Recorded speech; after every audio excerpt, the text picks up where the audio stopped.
If you're thinking about starting a career as a mortgage advisor and you want to work for an independent firm, you don't want to go down that corporate route, then this video is for you. We're going to talk about the good, the bad, the ugly, and how you can get a job at an independent mortgage brokerage. Hi, I'm Ash Borland, a business coach and marketing strategist for mortgage brokers. Today, I'm joined by the incredible Craig Skelton, founder of CS Financial Group and a mortgage career coach. Craig's here to share his insider knowledge on career options in the mortgage industry. This conversation is one you do not want to miss. So Craig, when it comes to going out and getting a job as a mortgage broker or a mortgage advisor at an independent mortgage firm, so someone that is not connected to corporate, they're out there, that they're maybe like a family-run business, whatever it may be, how does that differ specifically from a corporate mortgage brokerage? When you're working in a firm, you're not sat in the estate agent, you're not working with the negotiators, you're not working with the valuer, you're not being managed day in, day out.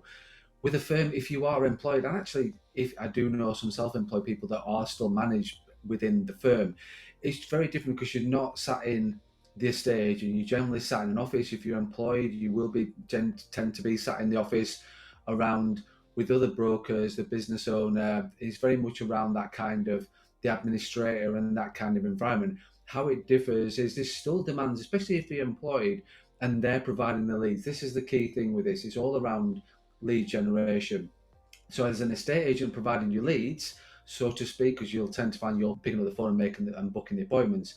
If you're in a firm and they are giving you leads and generating leads for you, then there is to be the expectation there in terms of conversion, the calls you make, the follow-up process. Whereas if you are generating your own leads, so you could be still sat in a firm, but generating your own stuff, you would like to think less sort of micromanaged because you were generating all the stuff yourself, so they're not too worried about conversion. There is that sort of crossover as well, where I know self-employed brokers who are self-employed, generating their own leads and still managed as well in terms of their performance. So there is a lot of fine lines within the industry and firm by firm. We talked before about your sales manager. Again, with the firm, it's how the firm is like, what the values of the firm like, because every single firm is different. Who do you think is the route for a kind of independent mortgage brokerage firm? Who do you think that's suited for? What type of personality would you say? Someone who's a little bit more proactive, doesn't have that fear of rejection, doesn't need that management day in, day out of being that corporate world. If you've got levels and tiers and you've got a lot of things going on in the stage, and you've got the estate agency side, you've got the sales side, you've got lettings as well, and you've got the mortgage service. Whereas in the firm, you're going to work for an IFA. That's what they're there to do. They've got their own clients. So a lot of the clients, they could have a client bank already, and they work on referrals. It's a warmer environment, shall we say, tends to be less corporate. However, always very guarded around that, because I know there are firms out there that run corporate because that's their background. Whoever set the firm up, because they came from a corporate background, just run it in a corporate way. I know quite a few firms like that. But as an individual, you've got to think, well, do I want to generate some leads myself? Absolutely. You go to the firm then. Do not go down the estate agency route, because they won't care where the leads are coming from. They won't be bothered, and they're their leads. So whether you generate the leads or not, it's irrelevant. It's their client. With the firm, it's going to be a little bit more like a partnership. So if they are generating leads for you and providing leads, that's great. But then you've got the freedom and flexibility to generate your own, which normally commands a better commission split. If you're wanting to grow something long term with values aligned with yours, because it's not one shoe fits all with a firm, it's very much around what the firm will be around in terms of what the culture, what the values of the business owner, compared to a corporate estate agency. If someone is considering a job at an independent firm, one of the questions I get asked a lot is, how do I find these jobs? Because if you look at a corporate job, it's significantly easier. You go on, they're listed, it's very easy to find.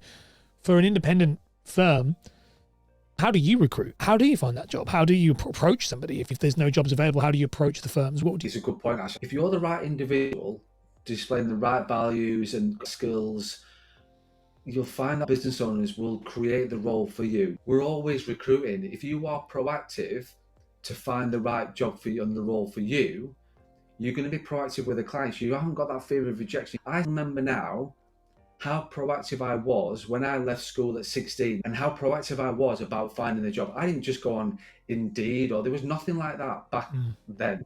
So it was literally a case of picking up the phone, ringing the place. Like, I thought, right, this is what I want to do. I can remember sending letters, making phone calls, be proactive, speak to people in the firm. If there's other brokers that are in the firm, speak to them, and then you just then fall armed and you're prepared. When you try and pitch yourself to that principal and owner of the firm, it's a warmer way of doing things. I work with independent brokers. That's our bread and butter. I deal with those every day. And they're not actively recruiting, really, ever. Like, whenever I speak to people, they're not. And so whenever someone asks me, well, how do you find these jobs? I always think, well, it's tough because a lot of these people, the staff has normally approached them. They've come and said, I'm looking for a job. This is what I could bring to the table. So they very much had to sell themselves, which is an interesting one. Now, unlike the corporate estate agency, independent mortgage brokerage firms have different ways you can be paid.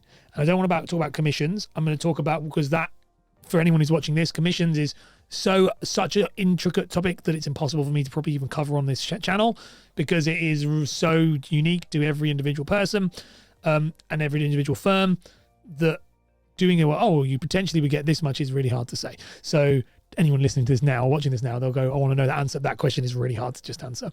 But it is more from an employed versus self-employed. A lot of these firms will take people on self-employed. Some will do employed. You predominantly at CS Financial, you're self-employed, aren't you? They're all self-employed, from my recollection.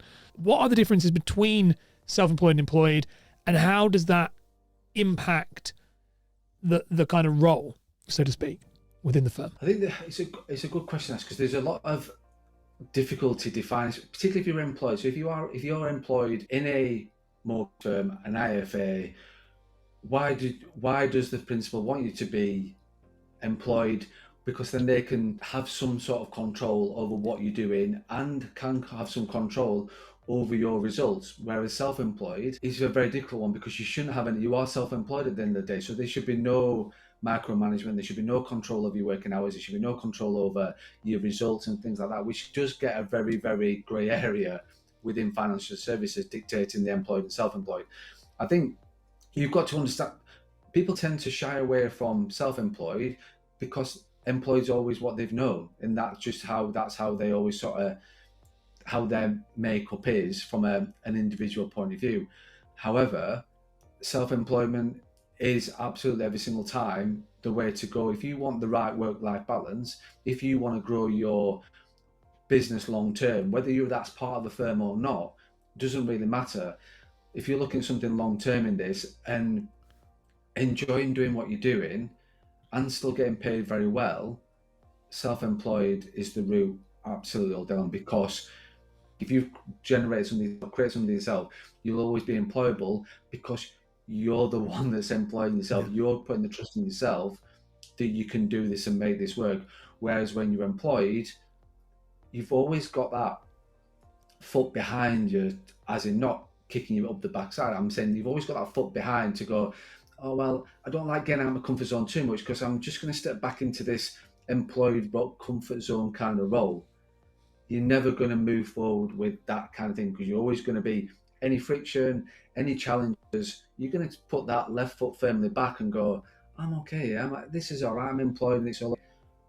It's very different being self-employed. Once you've got past that initial stage, self-employed is the way to go. That's why I always have people self-employed in my firm, never employ anybody. Self-employed gives you the autonomy and flexibility to grow that business where you want it to go. You're never going to be a burden on somebody if they are getting a percentage of everything you write. If you write nothing, then you get nothing too. And it's one of those, it's an interesting scenario. And I've been worked at corporate. I've been employed at an independent, self-employed and independent, and self-employed on my own. And I can categorically say that the most uncomfortable role I've ever been in is the employed independent. The most uncomfortable role I've ever had, because of the financial, and it'd be interesting on this, but this is my story of this, is the cost was coming directly out of the pocket of my boss, and that person was the real person. I know his kids. If the business hasn't done well that month, I know I'm getting a salary from him. If I didn't write anything, I would feel very guilty.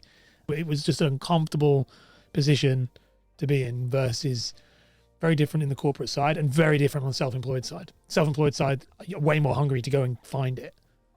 But that's you, Ash. You feel uncomfortable because you feel like a burden to that individual. You are draining that individual resources, where some people won't care. They would not care whatsoever about that. They would not even have that concept in the mind.